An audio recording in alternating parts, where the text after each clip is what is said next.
Hello दोस्तों, श्री सीताराम। एक बार फिर से आप सभी का स्वागत है हमारे YouTube channel RJ Chitrakoot blog में। आज हम फिर से एक बार चित्रकूट के जंगलों में स्थित संतों के दर्शन हेतु चित्रकूट के मां मंदाकिनी के तट पर आ चुके हैं। यहाँ पर हम जंगल में मां मंदाकिनी का ये खूबसूरत सा, पहले तो आप दृश्य देखिए। यहाँ पर मंदाकिनी बहुत ही अद्भुत स्वरूप में बैठी है। उसके साथ ही यहाँ पर हमें एक राधे श्याम महाराज जी हैं, हम उनकी कुटिया के पास पहुंचे। राधे श्याम महाराज जी के भी हमने दर्शन किए, संत महाराज के भी दर्शन किए। और साथ ही यहाँ पर एक और संत मिले जो यहाँ पर जंगलों में भ्रमण कर रहे थे। युवा संत हैं और बहुत ही अच्छे संत हमें लगे, जिन्होंने बहुत सारी ज्ञान की बातें अपने सत्संग के माध्यम से मानव जीवन के कल्याण हेतु हमें बताई। और उन बातों को ध्यान में इतने अच्छे तरीके से बताया कि आनंद आ जाएगा। और एक शायराना अंदाज में उन्होंने इस जो सत्संग है उसको किया। और युवा संत हैं, कैसे उन्होंने संत जीवन में प्रवेश किया और कैसे वो संत जीवन में आए, ये सारी बातें उनके द्वारा बताई गई। दोस्तों, संत महाराज का ये पूरा सत्संग सुनिए और आपको हमारा ये वीडियो पसंद आए तो चैनल को सर्वे सब्सक्राइब सन्तु जरूर करिए, निरामयाः वीडियो को आगे शेयर करिए। सर्वे भद्राणि पश्यन्तु मा कश्चित् दुःखभाग् भवेत्। ओम गुरुवे ओम शांति। महाराज जी, सबसे पहले तो मैं आपका नाम जानना चाहूंगा और आपके गुरु महाराज जी का नाम और स्थान जानना चाहूंगा। रितेश खरे उर्फ बजरंग दास जी। जो गुरु जी का नाम दिया है जी। वो बजरंग दास है। जो माता पिता ने दिया वो रितेश खरे। जी। कायस्थ जाति से हम लोग बिलोंग करते हैं। जी। जी। और संप्रदाय हमारा वैष्णव। जी। जी।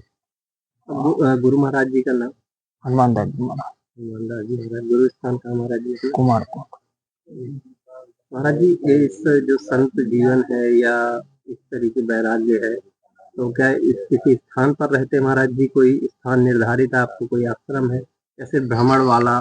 देखो, ये जितना भी एक्सपीरियंस हमें मिला है जीवन, जी। जी। ये हमारी दादी और पापा के कारण मिला। अच्छा। घर ही से ये व्यवस्था थी। जब हम 5 साल के थे जी। जी। तो हम पद्मासन में बैठने लगे थे। जी। और दादी 5 5 वर्ष की उम्र में मम्मी कहती थी कि ये इस तरह क्यों बैठने लगा, क्या हो गया? पापा कहते थे कि ये पूर्व जन्म का योग है। जी। और माया के चपेड़े में गए, जहां जहां भी ले गए पापा ही ले गए। जी महाराज जी। अकेले भी गए हैं जी। और रहे भी हैं, सेवा भी की। जी। लेकिन जहां तक पापा बीएसएफ में थे, पूरा बॉर्डर लाइन घूमे, पूरा इंडिया घूमे पापा। अच्छा जी। अभी पापा पेंशन पा रहा है। जी। जी। 73 एज है, ऐसे रिटायर्ड हुए, वो सब जी। पास्ट चीज है। जी। ऐसा नहीं है कि संसार में देखो दुख सबको होता है, बिल्कुल। उसके लिए आदमी निकलने की कोशिश करता है, लेकिन प्रारब्ध आदमी को खींच लेता है। देवराव बाबा जी कहते थे जब तक पूर्व जन्म के क्रियमाण कर्म प्रारब्ध, तब तक वो आपको भगवान की तरफ नहीं जाने देंगे। वो वहां से खींच के वहां लगा देंगे, वो करवाएंगे। इसीलिए तुलसीदास जी ने कहा है कि नर पीड़ित रोग न भोग कहे, अभिमान विरोध अकारण, लघु जीवन सम्मत पंचदशा, कल्पंत न नाश गुमान। लघु जीवन यानी इस कलयुग में छोटा जीवन है। लघु जीवन सम्मत पंचदशा, कल्पंत न नाश गुमान, यानी इतना शॉर्ट जीवन है। और अभिमान इतना है कि एक दूसरे से आदमी नफरत कर रहा है, अकारण ही दुश्मनी ले रहा है। बिल्कुल। तो इसमें कहा गया है कि सिर्फ राम नाम ही सार, कलयुग समयुग आन नहीं, जो नर कर विश्वास, गाय राम गुण कंदमन बहुत विनय प्रयास। उसके लिए रामचरितमानस उत्तराखंड आप पढ़ सकते हैं जी। और इसके लिए पढ़ने से कुछ नहीं होता है, जब तक आप एक्सपीरियंस नहीं लेंगे कुछ नहीं मिलेगा, अनुभव नहीं करेंगे उस चीजों को। घूमना पड़ेगा जी। मगर भटके तो याद आया, भटकना भी जरूर, तेरी आंखों की दरिया का उतरना। बिल्कुल सत्य।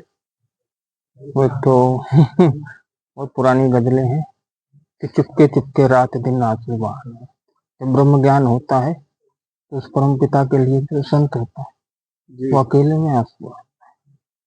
रात की नींद, जैसे एक प्रेमिका के विषयों में प्रेमी की नींद उड़ जाती है, जो सत्य को जान जाता है, जो उस पर ब्रह्म परमात्मा को समझ जाता है, लेकिन पहुंच नहीं पाता है। नेति नेति वेद भी ये कहते हैं, ये नहीं है, ये नहीं है।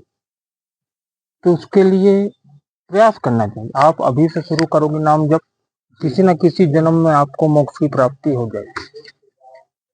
और सब युवाओं से मेरा कहना है, तो वो अभी भी यूट्यूब में बहुत लोग कहते हैं कि सीमेन रिटेंशन जो पढ़े लिखे हैं वो सब जानते हैं जी कि वीर रक्षण क्या है, उसकी शक्ति क्या है।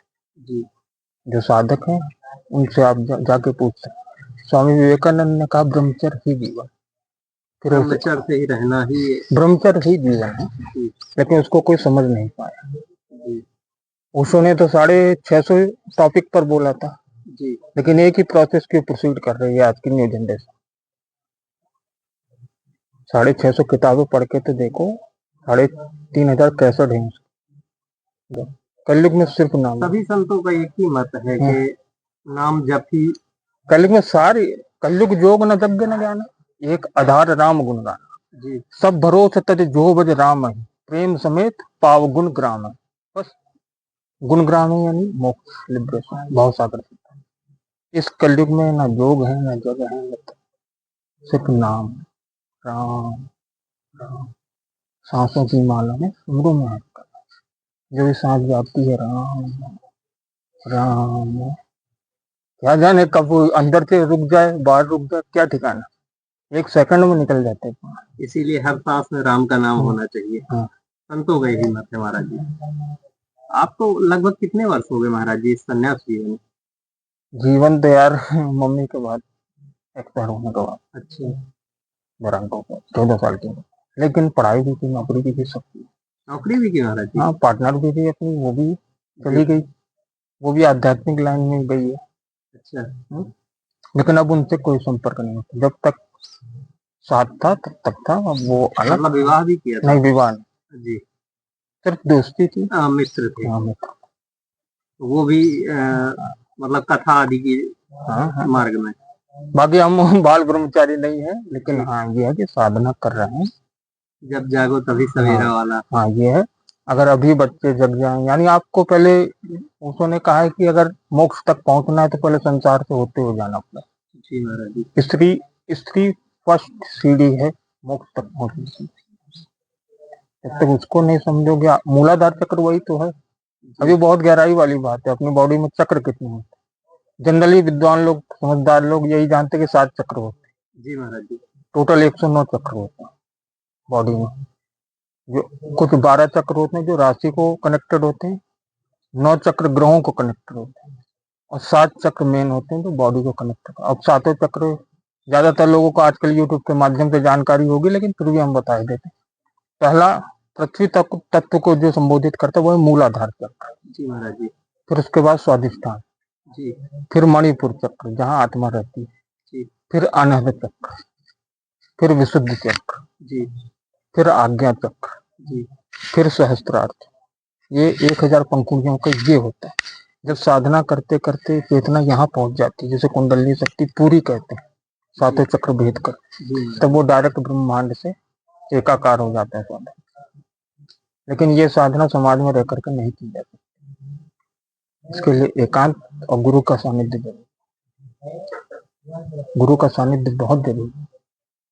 IAS IPS बनने के लिए पहले कोचिंग क्लास में पढ़ने को तो घर में भी पढ़ते हैं, तो जो आइडिया वो बन नहीं पाए, लेकिन उनको आइडिया बिल्कुल कि कैसे क्वेश्चन आएंगे, उसके बाद भी लोग आत्महत्या कर देते हैं। सत्य कहा कर लेते हैं। अभी हमारे एक विनय,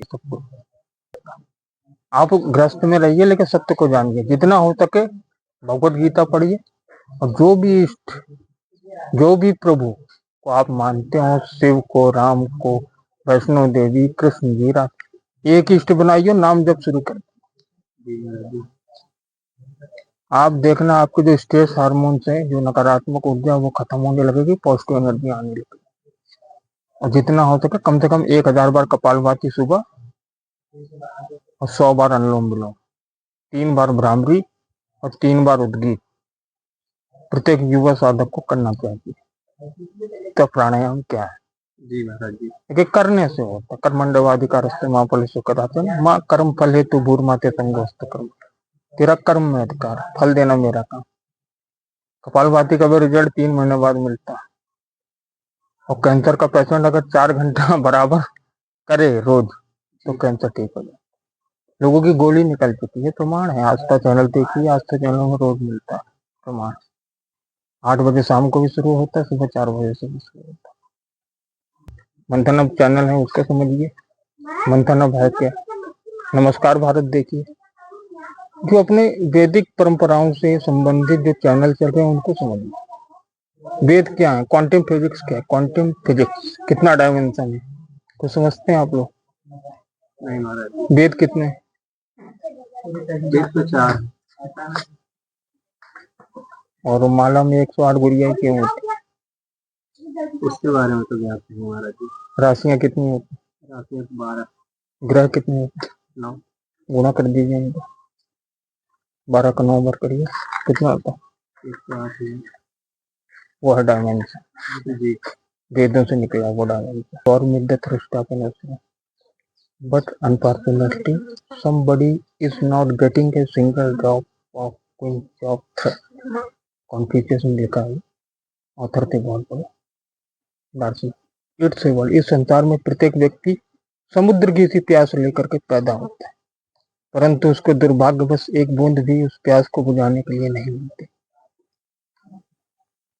और रूबरू होता है इंसान ठोकरे खाने के बाद, रंग लाती है हिना पत्थर पे पिज्जा के बाद। जब तक आदमी कसता नहीं है तब तक पता नहीं चलता। सबसे ज्यादा दुख आप लोगों को बुरा जरूर लग रहा होगा जी, अपने ही देते हैं। समाज इतना दुखी नहीं करता जितने अपने कर देते हैं। आपकी मानसिक चेतना को जितना आघात अपने बढ़ाएंगे उतना बाहरी आदमी नहीं बढ़ा सकता। महाराज जी, सबसे महत्वपूर्ण बात अभी आपने बोल दी। लोग सबसे ज्यादा अपनों से ही परेशान है, सबसे महत्वपूर्ण बात आपने बोली। और लोगों को सबसे ज्यादा पीड़ा, सबसे ज्यादा दुख आज का जो समय है अपनों से ही मिल रही, चाहे अपने मित्र हों या मतलब लाइफ पार्टनर हों, या माँ बाप बच्चों से, या बच्चे माँ बाप से। इस तरीके के जो रिलेशंस हैं, वो हमारा हिंदुस्तान तो रिश्तों के मामले में बहुत आगे था। आज क्यों भारत के लोगों को ये चीज सबसे ज्यादा फेस करनी पड़ रही है? सबसे ज्यादा लोगों को क्वेश्चन यही है हमारा, गुरु मेन चीज है, गुरु की कमी, गुरु की कमी और ज्ञान की कमी। इसलिए श्री कृष्ण को गुरु बनाओ, पढ़ो उसको क्या लिखा, 700 श्लोक में क्या है वो समझिए। एक श्लोक में रहस्य में घूम जाओगे आप। नैनम छिंदन्ति शस्त्राणि नैनम दहति पावका ना चैनम क्लेदयन्ति त्यापो ना चोष्यति मारुता। इस आत्मा को शस्त्र छेदित नहीं कर सकते, जी महाराज। अग्नि जला नहीं सकती, जल इसे गला नहीं सकता जी। और कोई भी तप इसे नष्ट नहीं कर सकता जी। और वायु इसे सुखा नहीं सकती, ना शोष्यति मारुता। फिर वातान से जीवना नहीं यथा व्याय नवानि गृणाति नरो अपराणी तथा शरीराणि विहाय जीर्णा नैनानि संयाति नवानि दे। वासान से जीर्णा, जैसे हम पुराने वस्त्र को त्याग करके नया वस्त्र धारण कर, उसी प्रकार ये जीवात्मा पुराने शरीर को छोड़ करके नया शरीर तुरंत धारण कर ले। अब इसमें रिसर्च गरुड़ पुराण भी सही हो सकती और भगवत गीता भी सही हो सकती, क्योंकि वो तो मरने के बाद पता चलेगा ना कि आत्मा कहाँ जाती है। अभी तो हम जिंदा हैं। जी महाराज। जब शरीर छूटेगा हम बताने भी नहीं आ पाएंगे कि हम कहाँ गए। जी। लेकिन एक चीज है, जहाँ लास्ट में चित्त जाएगा, जो आपने जीवन भर किया है वहीं चित्त जाएगा। अगर आपने पशुवत अपनी चेतना बना रखी तो सुअर बनोगे, कुत्ता बनोगे। जी। इसीलिए जीवन भर प्रैक्टिस की जाती है भजन की, ठीक है महाराज? समझ में आया कुछ? दिनचर्या बिगड़ी, सूर्योदय और सूर्यास्त का कुछ समय है। जो सूर्योदय के बाद उठेगा उसकी श्री भी जाएगी, बुद्धि भी जाएगी, स्वास्थ्य भी जाएगा। श्री यानी लक्ष्मी, सूर्य भगवान कुछ है इस संसार। संध्या वंदन क्यों की जाती थी पहले? आज कौन कर रहा है संध्या वंदन? त्रिकाल संध्या कौन कर रहा है? सब लोग, संत आदि बस कर रहे हैं। वो भी जो पहुंचे हुए हैं वो गुप्त हैं, गुप्त हैं। अब हम लोग कब गुप्त होंगे इतना साहस नहीं कि हम लोग अकेले में रह सके। हाँ ये है, एक न एक दिन तो जाएंगे। यहाँ जंगल में महाराज जी के स्थान पर कैसे आगमन हो गया महाराज? अरे ये सब आते रहते हैं, लोकल हैं तो यही समझ जी, संतों के पास सानिध्य लेते रहते हैं। वैसे उत्तराखंड में भी बहुत सारे स्थान अपने हृदय के अंदर जी। भटकने से कुछ नहीं, भटकना जरूरी है। जब तक आपको भटकेंगे नहीं तब तक ज्ञान नहीं हो सकता। एक्सपीरियंस जरूरी है, किताबों से कोई हल नहीं निकाल सकता। गीता आप जितनी बार पढ़ लो ठोकरें खानी पड़ेगी। गिर के उठने वाले को ही बाजीगर कहते हैं। लेकिन क्या है, जीवन एक सत्य है, कठोर सत्य है। संघर्ष तो भगवान श्री राम के जीवन में भी। विधना तेरे लेके किसी की समझ ना आते, महलों के रहवासी जंगल में कुटी बनाते। तिनका महाराज जी आपकी ज्यादातर ज्ञान की ही बातें हैं, लेकिन शायरी के रूप में है, बड़ी अच्छी। तो क्या आजकल लोगों को यही ज्यादा। देखो, बाकी ना हो इश्क, गर है जुल्म तो कोई सजा बाकी ना हो। हाँ, पत्थर वही मारे जो पापी ना हो। राम को तो वही पा सकता है जो निर्मल मन जन सो मोहि पावा, मोहि कपट छल छिद्र न। बिल्कुल सच महाराज जी। अगर इनका निर्मल मन नहीं होता तो हम यहाँ क्यों आते, चले जाते। गौतम बुद्ध भी अकेले ही निकले थे। 7 साल कितना संघर्ष रहा। मूर्ति तो बहुत अच्छी उनकी दिखा देते, मसल्स वाली ये वो, लेकिन जो संघर्ष तक कितने दिन सुखाया उनने शरीर को। और जब बैठ ही गए वहां पर गया जी में कि अब मैं निर्वाण, रात वो निर्वाण घट गया। जब आदमी सब कुछ छोड़ देता और ये छूटता नहीं। चित्त की वृत्तियां इतनी खतरनाक। अगर वो 7 साल भटके ना होते तो विपासना तक नहीं पहुंच पाते। नहीं, जब आप रोज 10 घंटा बैठोगे तब 7 साल में मास्टर हो पाओगे। विपासना मेडिटेशन हुआ सांसों में। लेकिन प्रैक्टिस करो, प्रैक्टिस मेक्स मैन परफेक्ट। अगर वो मार्शल आर्ट की ब्रूसली प्रैक्टिस ना करता तो वो इतना बड़ा पंच वाला रिकॉर्ड ना बना पाता। वो कितने सेकंड में कितने पंच मार दी ना किसी जन्म में। हाँ, ये है कि जब माया से छूटोगे, हम लोग नहीं छूट पा रहे। हाँ, ये है कि प्रयास जारी, प्रयास जारी। भगवान की किसी न किसी जीवन में तो हो ही जाए। संतों का सानिध्य जारी। अब प्राण भी चले जाए तो हाँ, ये है कि प्राण ने, हाँ, ये जब तक है तब तक सिमरन, बस सेवा और सिमरन जितना हो। और कुछ जानना चाहते हैं?